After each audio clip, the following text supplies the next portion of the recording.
so vse tri stvari povezane, torej če znaš intonančno dobro stvari in če znaš vokalno povezati stvari, pol seveda lahko se tudi izraziš. Ampak jaz bi rekel, da zame osebno, kadar pojem tukaj zraven, je intonacija nekaj najtežjega, ker se moraš toliko štimati na akorde.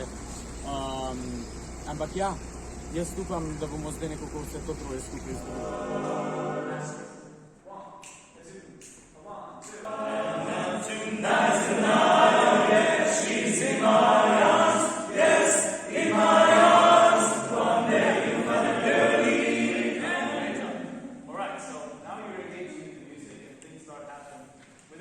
Ja, najtežje je v bistvu naučiti se posamezno melodijo, no, ker mogoče nismo tako vajeni tega načina petja, no. Ampak zdaj pa, ko počasi vidijo, da to skupaj pride, je povsem ful všeč ta energija in ta vibe, ki je, ne. Najbolj všeč mi je pa po mojem res ta dolge akorde držati in skoraj, ko bi tekmovali med sabo, kdo zna dlje držati, pa res, ko pol skupaj zveni, že super.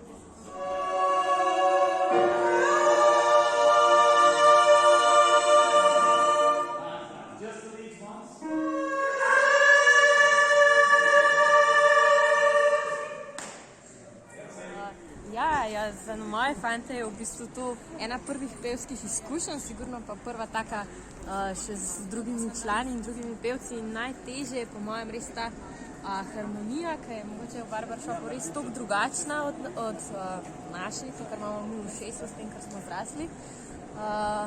Pa težko je, seveda tudi intonančno, pa vokalno, za mlade glasove je to zahtevno, ampak imajo pa ogromno motivacije, tako da jaz mislim, da je to res ena lepa izkušnja.